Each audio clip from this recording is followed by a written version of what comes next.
하나님 아버지, 아침에도 주님의 은혜를 구합니다.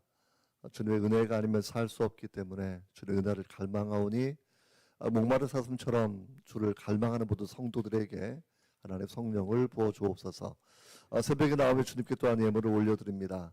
믿음의 고백이 담겨 있고 간절한 기도의 제목이 담겨 있습니다. 주님 받으시고 연락해 주셔서 하나님 정말 그 믿음대로 간구대로 응답하시고 하나님 영광 받아 주옵소서.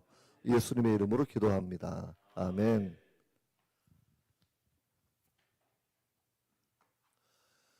샬롬. 주변을 보면서 샬롬 인사합시다. 샬롬.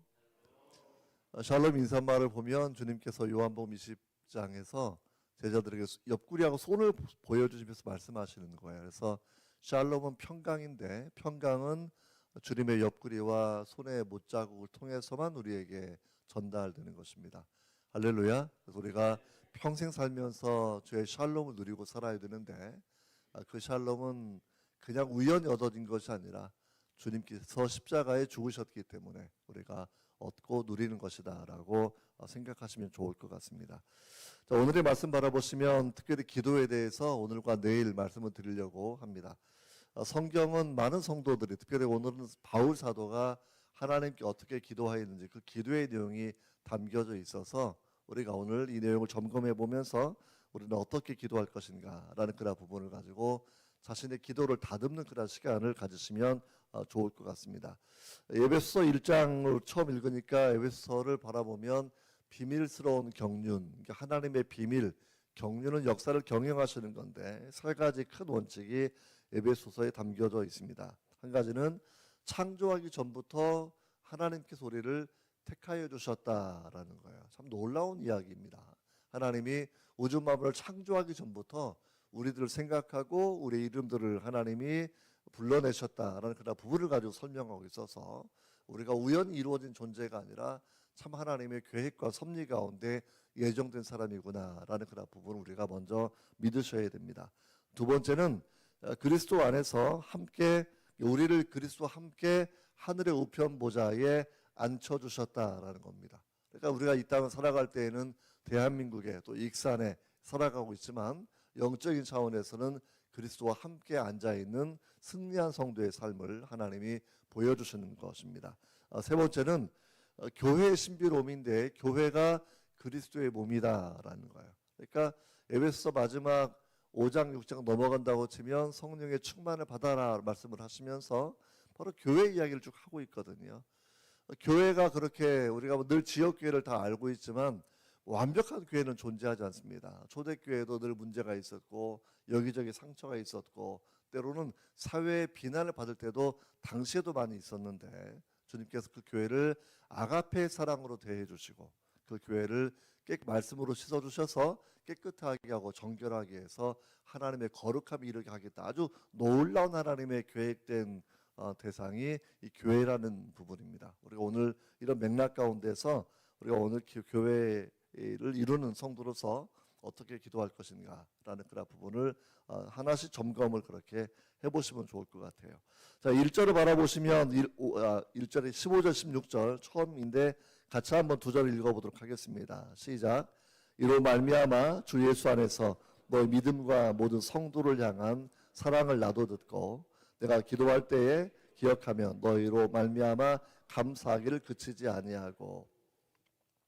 자, 언제 기도하느냐라고 얘기했을 때 성경은 쉬지 말고 기도해라 이렇게 말씀을 하고 있어요. 그러니까 뭐 24시간 기도해라, 뭐 어떤 때는 그렇게 기도할 때가 있습니다. 기도할 때가 있는데 실제 24시간 기도하는 거 쉽지는 않아요. 저도 이제 엘리야의 기도를 따라 해본다고 뭐 큰일이 한번 생겼을 때에 1시간씩 1시간 반씩 하루에 7번을 기도해 본 적이 있는데 한 6번 가니까 그냥 몸이 파김치가 그냥 되더라고요. 얼마나 힘든지. 그렇게 하니까 제가 은혜는 또 그렇게 경험하는 게 하나님이 이렇게 일하시는 게 있구나라는 부분들을 또 매번 그렇게 느끼게 됩니다.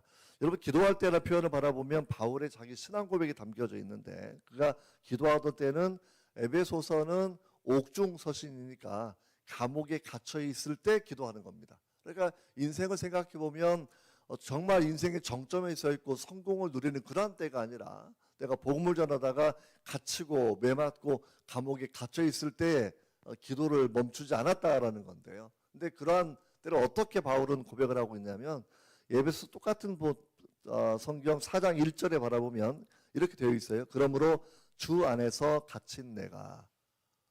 참 놀라운 신앙 고백이에요. 외형적으로 바라보면 다른 관리들이, 다른 유대인들이 질시하고 시기하고 고소해서 내가 외형적으로 힘에 밀려서 약자가 되었기 때문에 감옥에 갇혀 있는 것인데, 바울은 사람을 쭉 뺍니다. 그리고 나된 것은 하나님의 은혜이고 내가 지금 영어의 몸이 되어 있고 감옥에 갇힌 것도 주님께서 하신 것이다 라는 그런 부분을 이렇게 고백하는 거죠. 이는 만물이 주님에게서 나오고 주로 말미암고 주님에게로 돌아갈 것이다 라는 것. 그러니까 주님이 아니면 모든 걸 설명하지 않는 것.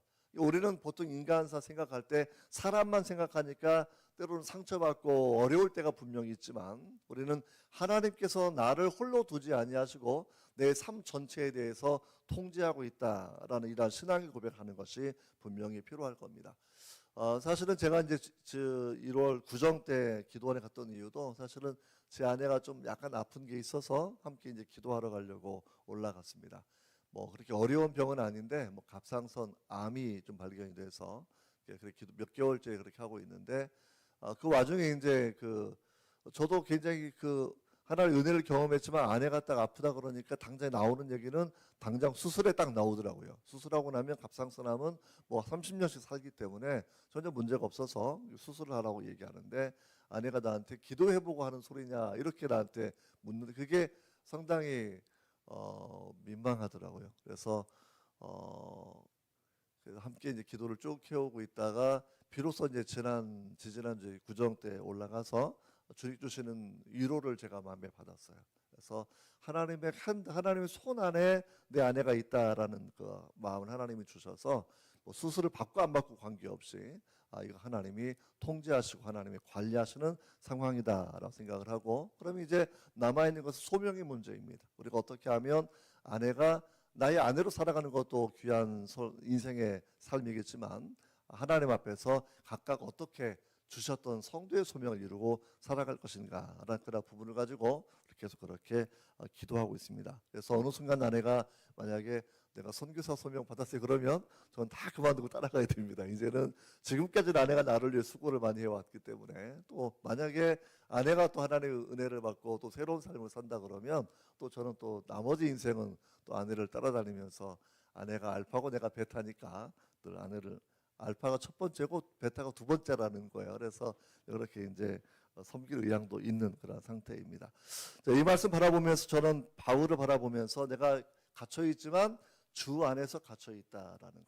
그러니까 내가 힘이 없고 능력이 없고 하나님께서 무기력해서 갇혀 있는 것이 아니라 주의 섭리 가운데, 왜 이 옥에 갇혀서 결국은 놀라운 옥중서신의 놀라운 비밀은 갇혀 있는 사람이 밖에 있는 사람들을 위로하고 격려해 주는 서신서예요. 그리고 갇혀 있었기 때문에 하나님 은혜 가운데 4가지의 옥중 서신을 하나님께서 집필하게 하시는 겁니다. 그래서 우리가 바울이 갇혀 있기 때문에 우리가 오늘 에베소서를 이렇게 읽을 수 있는 거예요. 얼마나 놀라운 하나님의 귀한 섭리입니까? 그러니까 여러분 이걸 바라보시면서 기도는 뭐 좋을 때만 하는 것이 아니라 외형적으로 바라볼 때는 가장 안 좋은 때에도 쉬지 말고 기도하라는 것, 주야로 기도하라는 부분이니까, 주는 낮에, 그러니까 인생 형통해 보이는 것처럼 보일 때에도 교만하지 않게 다 내가 잘났어 라고 생각하면 기도가 멈춰지는 건데, 내가 잘 될 때에도 하나님께서 하신 겁니다. 내가 어려울 때에도 주님께서 이 모든 상황을 통제하고 계시는 겁니다 라고 하면서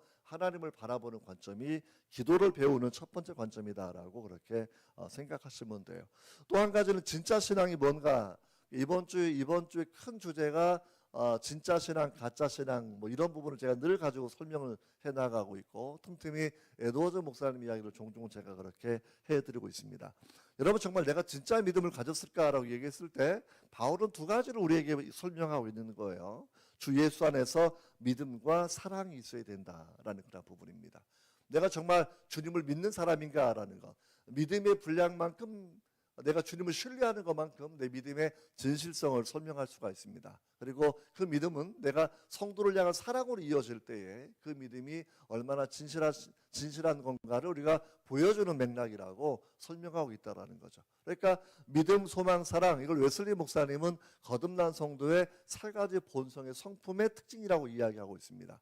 이게 태어난 천성이 어떤 사람은 좀 낙천적인 사람도 있어요. 태어난 사람이 어떤 사람은 급한 성격도 있고, 이게 타고난 성격을 말하는 게 아닙니다. 어제도 말씀드렸지만 우리가 본성으로 거듭난 사람이 갖게 되는 세 가지의 특징들, 이것이 주님을 향한 믿음과, 그렇죠, 또 하나님 나라를 향한 소망과, 그리고 정말 내 이웃과 성도를 향한 그 넘치는 사랑으로 이어지는 맥락들, 믿음, 소망, 사랑은 다시 거듭난 성도가 가지는 인격의 특징이다라고 이렇게 생각해 보시면 좋을 것 같습니다.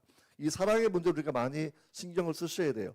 요한일서 4장 20절에 바라보면 사도 요한 이렇게 말씀을 하고 있습니다. 누구든지 하나님을 사랑하노라 하고 그 형제를 미워하면 이는 거짓말하는 사람이다 라고 이렇게 이야기하고 있어요.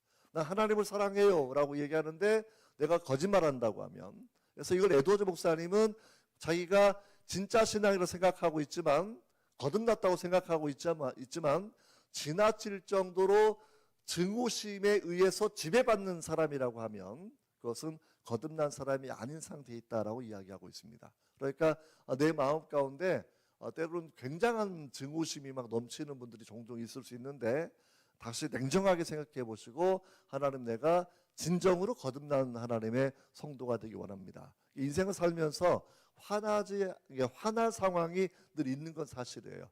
그러면 성령 충만한 장로님, 성령 충만한 권사님, 성령 충만한 성도님, 목사님은 화 한 번도 안 내느냐? 아니, 화를 낼 때도 있어요. 그러니까 사도 바울도 화를 낼 때가 있잖아요. 사도 바울도 의분을 베드로를 향해서 좀 화를 낼 때도 있었고, 근데 화를 전혀 내지 않는다는 것이 아니라 쓸데없는 마귀가 주는 증오심은 그냥 그 사람을 멸하고 싶은 마음인 거예요. 그냥.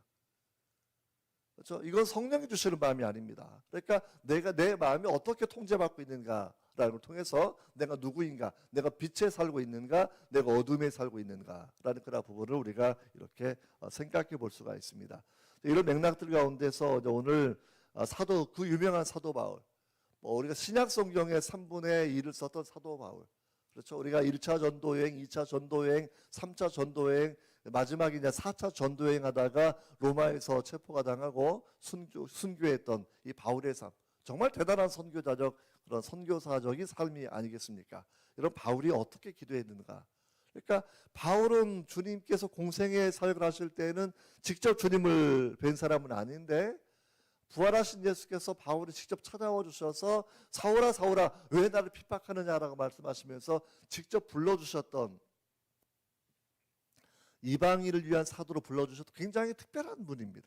그러니까 이분이 뒤늦게 주님을 만난 이후 완벽하게 삶이 바뀌어서 이제는 핍박하던 예수 그리스도를 전하고 그분을 위해서 목숨을 버리는 삶을 살게 되었는데, 이분은 어떠한 기도를 했는가라는 것, 우리가 주의 기도를 통해서도 주님께서 기도의 모범을 가르쳐 주셨어요. 성경을 읽어보면 하나님의 사람들이 했던 기도가 많이 담겨져 있습니다. 한나의 기도도 있고 사무엘의 기도도 있고 다윗의 기도도 있고 나와 있는데, 그런 기도가 나올 때마다 여러분 기도를 배우셔야 돼요.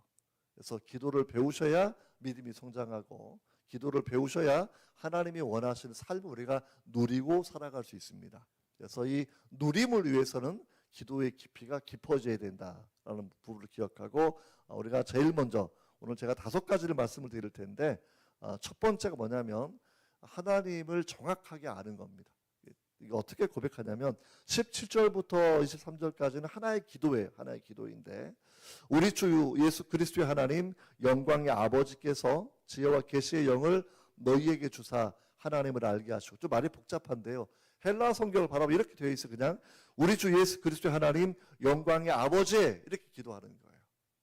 기도할 때 여러분들이 새벽에 나와 기도할 때나 밤에 기도할 때나, 여러분 이 첫 번째 줄과 두 번째 줄 영광의 아버지까지가 하나의 호격이에요. 우리가 편지를 쓰거나 전화할 때 아무개를 찾는 것처럼 내가 누구에게 기도하는가 이 대상이 분명해야 되는데 우리 주 예수 그리스도의 하나님 영광의 아버지예요. 이거 한번 따라해 보세요. 시작. 우리 주 예수 그리스도의 하나님 영광의 아버지. 마음에 좀 찐하게 오지 않습니까? 다시 한번 불러보세요. 시작. 우리 주 예수 그리스도의 하나님 영광의 아버지.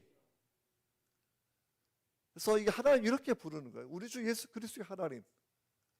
그리고 영광의 아버지라고 얘기했을 때 이게 이분이 우리의 기도를 받으시는 분이고 우리의 창조주이시면서도 우리를 당신의 형상으로 만들어 주셨던 하나님이시구나라고 우리가 그렇게 알게 되는 겁니다. 이걸 알았던 바울은 고린도후서 4장 6절에서 어두운 데서 빛이 비추리라 하시던 그 하나님께서 예수 그리스도의 얼굴에 있는 하나님의 영광을 아는 빛을 우리 마음에 비추셨다라고 이야기해요. 하나님께서 예수 그리스도의 얼굴에 있는 하나님의 영광을 아는 빛. 이게 성도라고 하면 이게 자녀들이 부모님을 자랑할 때가 있지 않습니까? 우리 아버지 뭐 자랑할 때가 있어요. 이게 가끔 부모를 자랑하지 않으면 속상할 때가 있죠. 저는 속상한 걸 제가 얘기하면 제가 캘리포니아에 있다가 1학년인 아들을 데리고 이제 텍사스로 이사를 박사학위 공부하려고 이사를 갔는데 텍사스 오면 저택들이 굉장히 큰 저택이 많아요. 그러니까 이 녀석이 이제 친구들 집에 가보더니 처음에는 딱 오더니 아빠 우리 부자야? 야 리치? 막 이러면서 이제 부자 그러니까 부자라 그래 기분이 나쁘지 않아요. 그러니까 그럼 우리 부자지. 우리가 다 먹고 생활할 수 있고 뭐 옷도 살 수 있고 얼마나 좋아. 너가 좋아하는 뭐 우리가 맥도날드 마음껏 먹을 수 있고 스테이크도 막 먹을 수 있고 얼마나 좋아 얘기했더니 얘가 신나가지고 막 공부하고 이러다가 자기 친구들 집에 갔다 오더니 딱 얘기를 이렇게 하더라고요. 아빠 우리 푸어야 푸어 우리 가난해. 우리 이제 쟤는 학생이니까 아파트에 방 2개짜리 살고 있고 친구 집에 가니까 뭐 그 으리으리한 대저택에 그 텍사스는 땅이 또 넓으니까 막 차를 타고 뭐 5분씩 가는 이런 땅도 많이 있거든요. 자기 울타리 하나가. 그러니까 그래 갔다 오더니 우리 푸어야 얘기해서 내가 자존심이 굉장히 상했던 적이 있어요. 야 아빠가 학생이니까 그렇지. 그리고 그 집 가지고 사람을 비교하는 건 아니야 얘기하고 한참 그렇게 설명했던 적이 있습니다. 정말 여러분 우리가 이걸 바라보면서 우리 아버지를 정확하게 안다고 하면 우리 주 예수 그리스도의 하나님 영광의 아버지 창조의 하나님 그렇죠? 그리고 정말 당신의 형상 우리를 만들어 주셨던 그 하나님 구원의 역사를 위해서 독생자를 보내주셨던 그 하나님 아브라함의 하나님 이삭의 하나님 야곱의 하나님 우리가 이러한 신앙의 고백을 분명히 가지고 있어야 돼요. 하나님이 분명히 인식된다고 하면 우리가 하나님의 영광의 아버지를 사실은 자랑하는 겁니다. 하나님은 제가 말씀드렸지만 하나님을 왜 사랑하는가라고 얘기했을 때 에드워드 목사님이 설명하시는 것이 하나님의 탁월함 때문에 하나님을 사랑한다라는 거예요. 하나님이 얼마나 선하신지 우리가 하나님을 자랑할 수밖에 없다라는 거예요. 하나님이 얼마나 지혜로우신지 하나님 우리가 존중할 수밖에 없습니다. 하나님이 얼마나 전능하신지 우리가 하나님을 그렇게 우리가 사랑하고 우리가 그 탁월함을 여러분 자랑할 수밖에 없다라고 이야기하고 있습니다. 그러니까 우리가 크리스찬 하게 되면 그리스도가 어떠한 일을 하셨는지를 자랑하는 사람들이라는 거예요. 그리스도가 어떤 일을 하셨는지 수많은 병자를 치료해 주셨고 복음을 전해 주셨고 죽음을 이기시고 부활하셨고 다시 오실 그 주님 우리가 찬양하는 것 분명히 필요하다 생각합니다. 이렇게 하나님을 부른 이후에 바울의 첫 번째 기도가 뭐냐면 지혜와 계시의 영을 너희에게 부어주어서 하나님을 알게 되기를 원한다. 우리한테 말을 바꿔보면요 우리 주 예수 그리스도의 하나님 영광의 아버지 지혜와 계시의 성령을 내게 부어주셔서 하나님을 알게 하옵소서. 따라해 보세요. 지혜와 계시의 성령을 부어주셔서 하나님을 알게 하옵소서.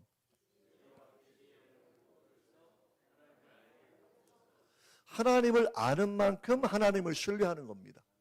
하나님을 덜 알기 때문에 덜 신뢰하고 내가 애쓰는 삶을 살아가는 거예요. 그러니까 만약에 쉽게 말하면 우리 아버지가 부유하고 아버지가 권력이 있으면 자녀가 아버지를 대할 때마다 얼마나 마음에 든든함이 있겠습니까? 그러니까 우리가 늘 이 땅을 살아가면서 우리가 두려움에 떨고 때로 근심하고 살아가는 그 이유는 아버지가 누군지를 모를 때 그렇게 살아간다라는 거예요. 중요한 건 육신의 눈이 아니라 마음의 눈이 열리게 되는 것인데 성령이 오셔야, 지혜와 계시의 성령이 우리 안에 오셔야 하나님을 알게 된다라고 설명해 주고 있습니다. 이게 하나님을 아는 방법은 단순해요. 성령이 오셔서 알게 되는 거예요. 예수를 믿는 방법도 정말 단순해요. 성령이 오셔야 예수님을 구세주 우리가 영접하게 된다라는 겁니다. 단순하게 내가 능력과 내 의지를 가지고 믿기로 결정했다라는 것이 아니라 믿음으로 구원받는 건데, 믿음도 선물인데 믿음도 은혜로 주어지는 거라는 거예요.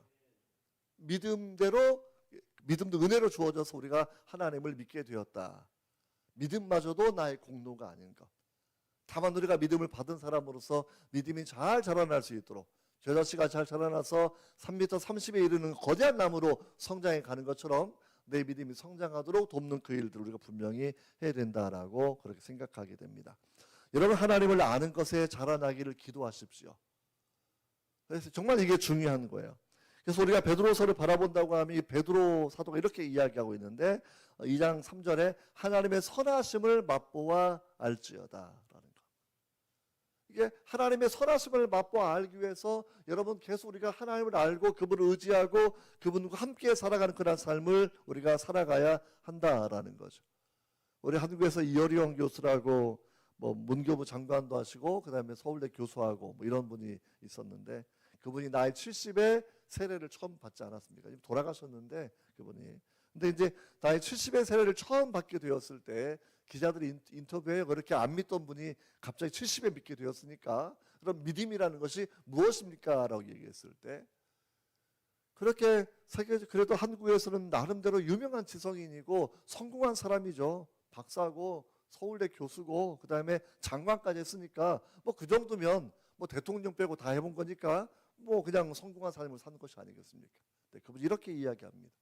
믿음이 뭐냐면, 믿음은 내가 세례받기 이전에는 내 인생은 내가 내 힘을 가지고 바둥바둥거리고 살아가는 것이었고, 믿음을 갖고 나니까 주님과 더불어 사는 삶을 내가 깨닫게 되었습니다 라는 거죠.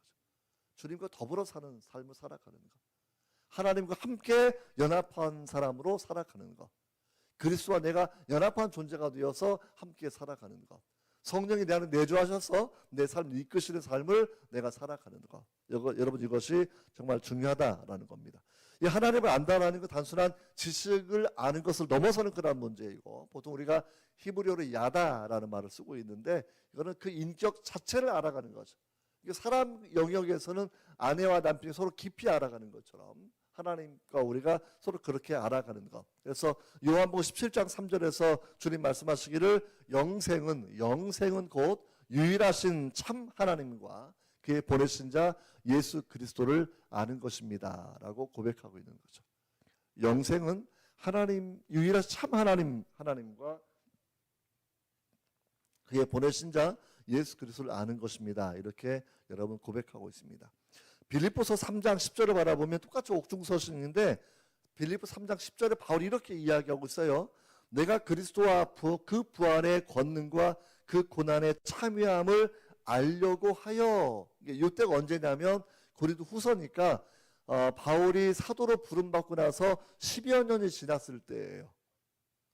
사도로 부름을 받고 정말 저가 이제 전도 사역도 시작하고 안디옥에서 목회도 하고 살아가는 그 상황이었는데, 그가 고백하기를 내가 지금도 예수 그리스도와 그 부활의 권능과 그 고난의 참여함을 알고 싶다라고 이야기하고 있어요. 베드로 사도가 사역을 다 마쳐갈 때쯤 썼던 신약 성경인데, 베드로 3장 18절에 후서의 마지막 구절입니다. 이렇게 되어 있어요.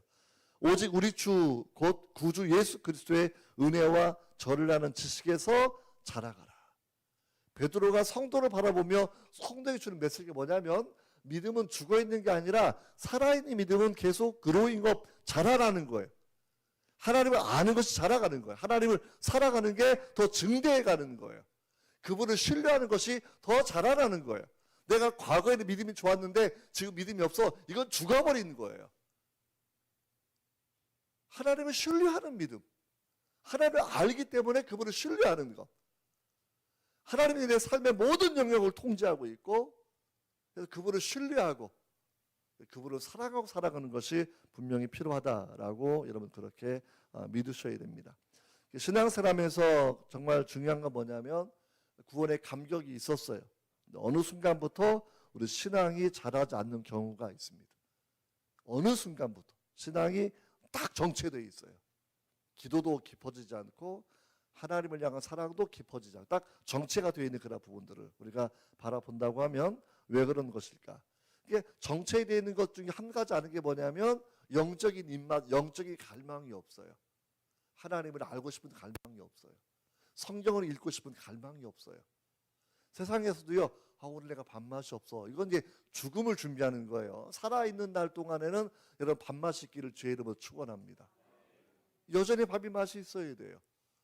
아침도 드시고 점심도 드시고 간식도 드시고 살아있는 날 동안 이렇게 맛있는 걸 드시고 사시다가 하나님 부르시면 또 우리가 하나님 나라에 가는 것 아니겠습니까? 그래서 대개 병이 들어오면 그 전조가 뭐냐면 입맛이 없는 거죠.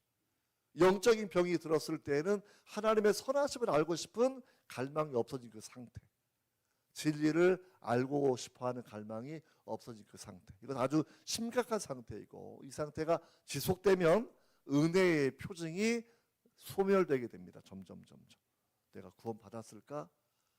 구원을 잃어버렸다는 그런 얘기까지는 아니에요. 하지만 그것도 성령이 주시는 사인이에요. 또 이렇게 기도하지 않으면, 이렇게 말씀을 통해서 내게 나오지 않으면 구원을 잃어버릴까라 두려움을 갖게 하시는 것도 성령이 주시는 사랑의 메시지인데, 이것도 이 음성에도 순종하지 않으면 성령이 아예 말씀을 안 하시는 때도 있습니다. 그래서 늘 여러분 우리 양심을 통해서, 신앙의 양심을 통해서 성령이 권면하실 때 더 열심히 기도에 열심을 내시고, 내 몸을 쳐서 바울이 말하는 것처럼 내가 내 몸을 쳐서 주께 복종시키게 한다는 거죠. 신앙생활의 가장 중요한 특징은 습관이에요. 습관. 기도도 습관이어야 됩니다. 양치도 습관인 거잖아요. 인생 살면서도 양치하고 세수하고 자기 몸을 관리하는 것도 아주 좋은 습관이 있어야 인생을 건강히 잘 살 수 있는 건데, 영적인 마찬가지입니다. 기도도 습관이고 말씀을 묵상하는 것도 이것도 습관이에요. 자동적인 습관이 되셔야 돼요.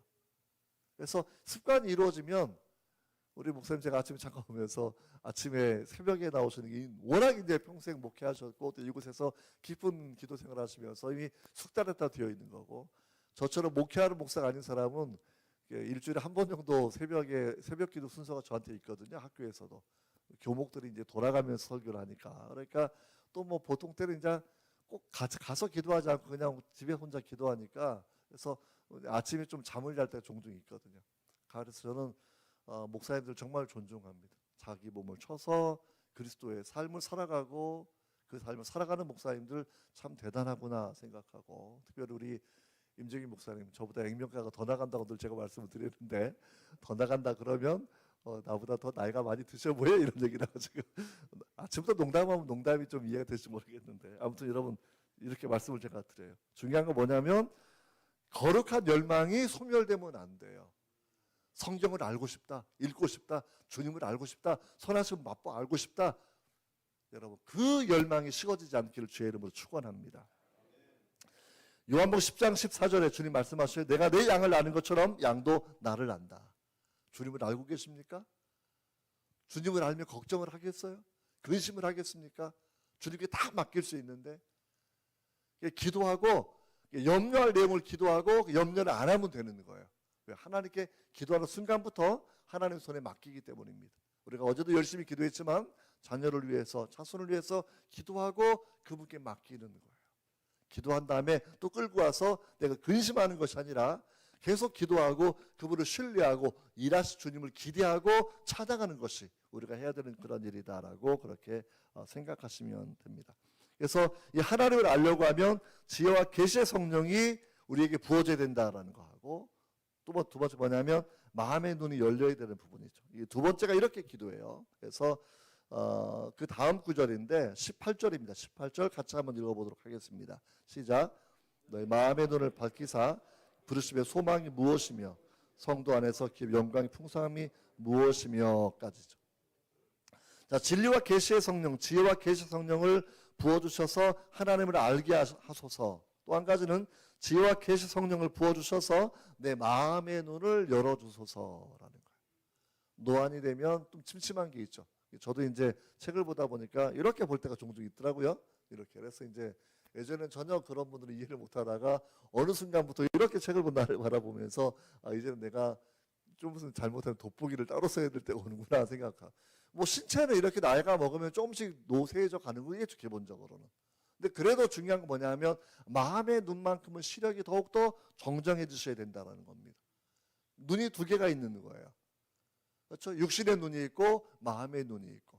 여러분 마음의 눈의 시력이 정말 좋아질 여러분 그렇게 기도하시기를 정말 바랍니다. 바울은 지금 그러한 기도예요. 그러면 마음의 눈이 밝아지면 세상 사람들은 이성을 의지하고 육신을 의지하는 삶을 살아가는 거지만 마음의 눈이 밝아지게 어떠한 일이 일어나느냐 되면 하나님의 부르심의 소망, 우리를 부르신 콜링하신 건데 우리를 부르신 소명이 무엇인지를 깨닫게 된다는 겁니다. 우리를 왜 불러서 교회로 불러내 주셨을까? 우리를 왜 교회의 일원으로 우리를 여겨주시는 것일까? 우리를 왜 하나님의 자녀 삼아 우리를 불러주신 것일까? 정말 예배자의 사명이 있어요. 여러분 살아가는 날 동안 하나님께 예배자로 살아가시길 바랍니다. 중보기도의 사명이 있어요. 여러분 이곳에 머물지라도 민족을 품고 기도하시고 통일을 품고 기도하시고 세계 선교를 품고 기도하셔야 돼요. 기도의 영역이 믿음의 크기입니다. 이걸 넘어서 좀 더 구체적인 사명이 각 개인에게 주어져 있을 겁니다. 신체를 이루는 모든 지체가 기능이 다른 것처럼 교회를 섬겨도 그 기능이 다 다르지 않겠습니까? 가르치는 교사의 사명이 있는 분이 있고 봉사의 사명이 있는 그런 분이 있고 그러니까 모든 것이 우리가 그리스도의 지체 주님이 원하시는 삶을 우리가 살아가기 위해서 우리가 이러한 부분이 저는 분명히 필요하다고 생각이 됩니다. 여러분 그래서 우리가 이 마음의 눈이 열려지게 되면 나를 왜 하나님이 불러내 주셨는지 하나님 나를 왜 창조전에 예배해 두시고 지금 태어나게 하셔서 하나님을 믿고 섬기고 살아가게 하시는지 다른 사람과 경쟁의 원리를 가지고 생각하지 마십시오. 부르심의 현장만 기억하면 돼요. 하나님 부르신 그대로 우리가 살아가는 겁니다.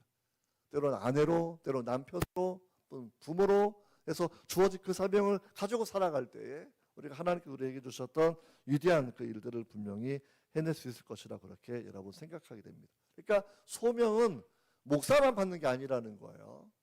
모든 성도가 하나님 불러내셨다고 이야기하는 겁니다. 흑암에 있다가 하나님이 불러내주셨다라고 그렇게 이야기하고 있고 그래서 이것도 어떻게 설명해 히브리서 3장 1절을 바라보시면 그러므로 하늘의 부르심을 입은 거룩한 형제들아 거룩한 부르심을 받았다라고 그렇게 우리에게 설명해 주고 있습니다.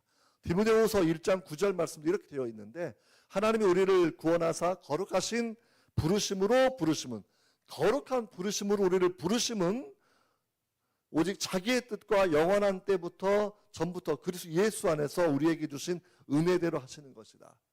우리를 하나님의 거룩함으로 불러내 주셨다. 정말 여러분 아주 신비로운 하나님의 은혜가 여기 있다라고 기억하셔야 돼요.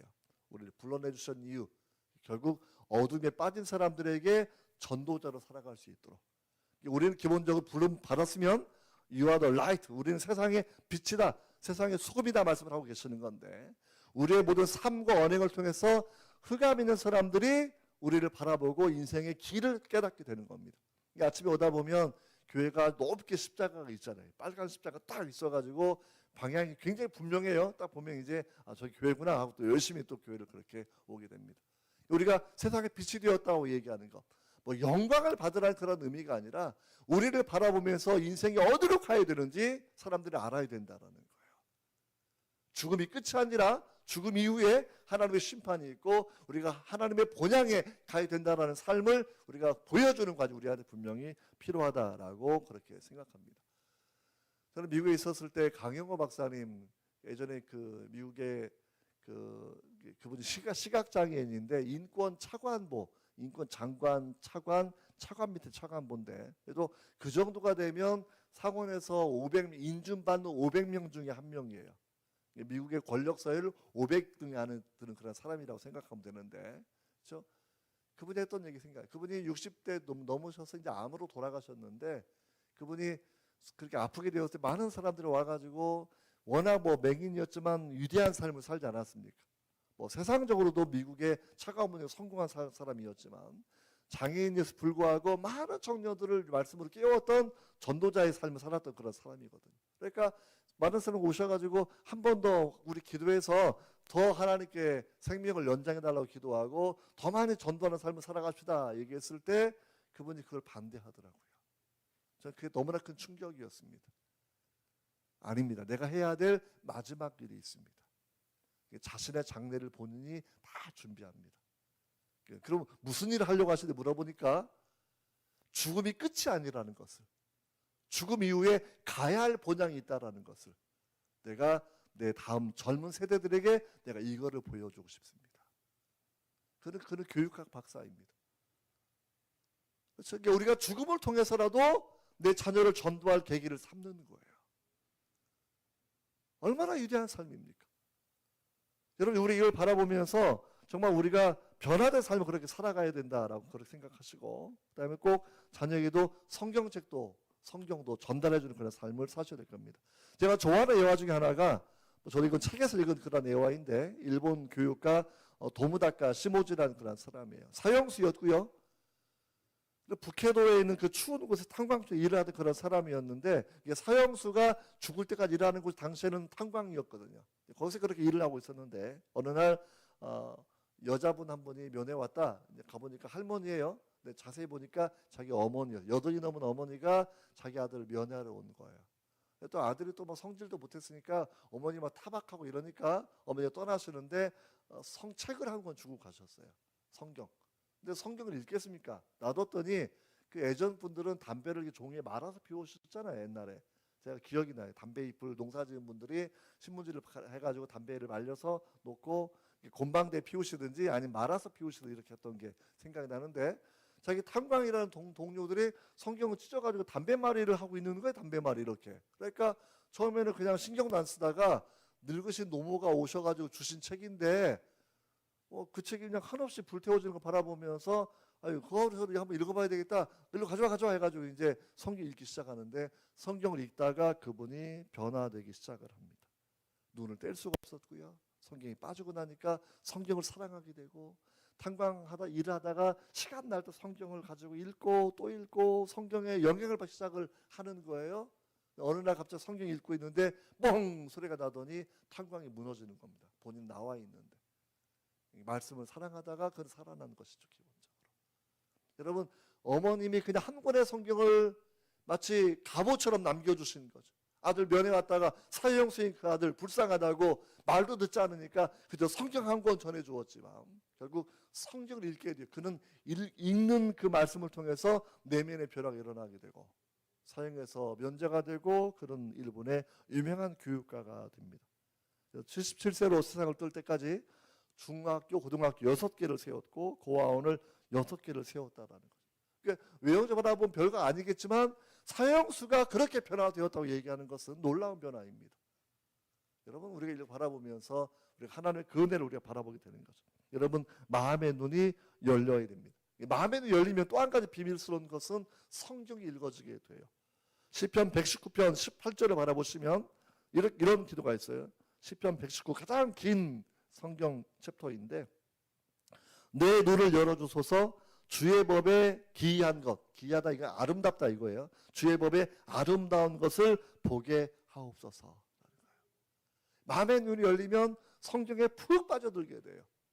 성경 말씀이 내 영혼을 살려고 말씀 안에 생명이 있는 것을 우리가 알게 된다라는 것이죠. 가끔은 성경이 이제 수면제인 분들도 종종 있어요. 그래서 불면증 있는 분들은 성경 읽다가 잘 주무시는 것도 하나님의 은혜입니다. 또 그런 때는 읽다가 하나님의 은혜이고, 근데 진짜는 말씀 안에 생명이, 내 영혼을 살리는 생명이 있다는 것이고 우리 마음에 만족함을 하나님의 은혜가 여기 있다라고 그렇게 여러분 생각하시면 됩니다. 정말 우리가 구약 성경 엘리사의 종 같은 경우에도 정말 마음의 눈이 열리니까 자신들을 돕는 천사들에 있는 것을 그들이 알게 된다라는 거죠. 여러분, 마음의 눈이 열려야 하나님을 보고 우리를 도우시는 주님의 손길을 바라보고 우리가 마음의 평안을 누리고 살아갈 수 있다. 여러분들이 기억하셔야 됩니다. 여러분, 그 다음 구절 바라보면 성도 안에서 그 기업의 영광의 풍성함이 무엇이냐, 이게 중요한 건데, 말을 바꾸면 성도에게 약속한 하나님의 상속이 무엇인지 우리가 알게 된다라는 거예요.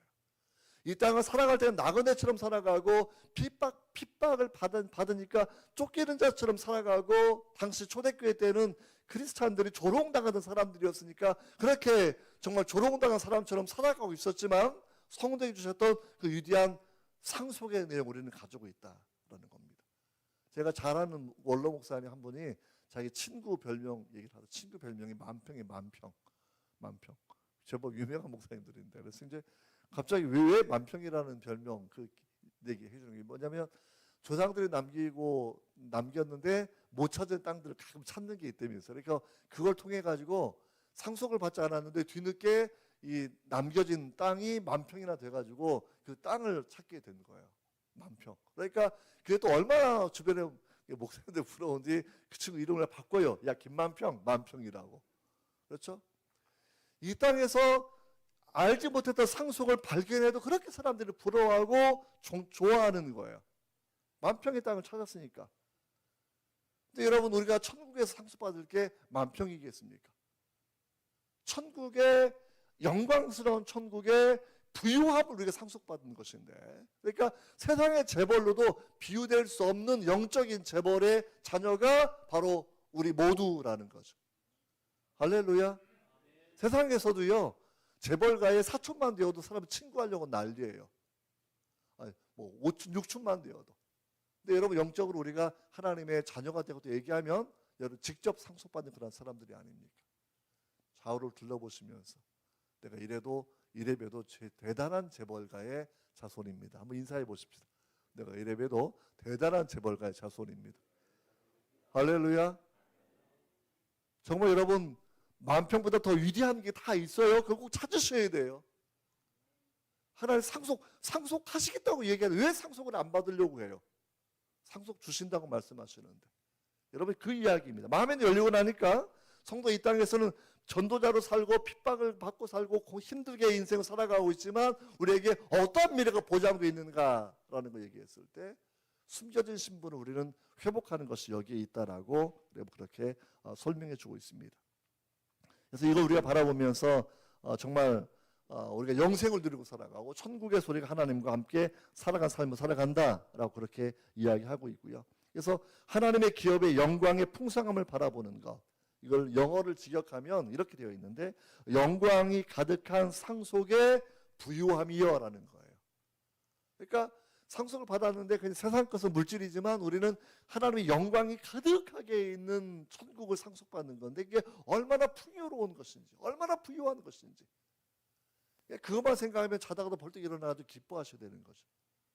그러니까 이 땅에서 약간 내가 물질이 없고 힘든 삶을 산다고 해도 전혀 낙심하지 마십시오. 천국이 우리 앞에 있습니다. 주님의 약속입니다.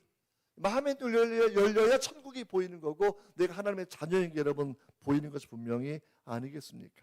그렇죠? 이걸 그래서 그 다음으로 쭉 설명해 본다고 하면, 기업의 영광의 풍성함을 설명하면서 마치 사도신경의 뒷부분처럼 나오는 내용이 쭉 기록되어 있어요. 19절부터 우리가 21절까지 한번 쭉 읽어보도록 하겠습니다. 시작. 이 역으로 역사하심을 따라 믿는 우리에게 베푸신 능력의 지극히 크심이 어떠한 것을 너희로 알게 하시기를 구하노라. 그 능력이 그리스도 안에서 역사하사 죽은 자들 가운데 다시 살리시고 하늘에서 자기의 오른편에 앉히사 모든 통치와 권세와 능력과 주권과 이 세상뿐 아니라 온 세상에 일컫는 모든 일을 위해 뛰어나게 하시고 라고 그렇게 하시는 내용이 여기에 포함되어 있습니다. 그러니까 이걸 쭉 설명하면서 마음이 열리면 또 뭘 아는 거냐면, 하나님의 능력이 얼마나 대단한 것인지를 알게 된다라는 거예요. 우리 아버지가 얼마나 대단한 분인지. 뭐 세상에서는 뭐 우리 부모님이 건물주야 그러면 정말 존경하는 분이라면서, 건물주가. 근데 우리 아버지는 건물주 정도가 아니라 창조주. 할렐루야. 지구를 만드신 분, 은하계를 만드신 분, 광대한 우주를 만드신 분, 얼마나 우리 아버지가 대단하신 분입니까?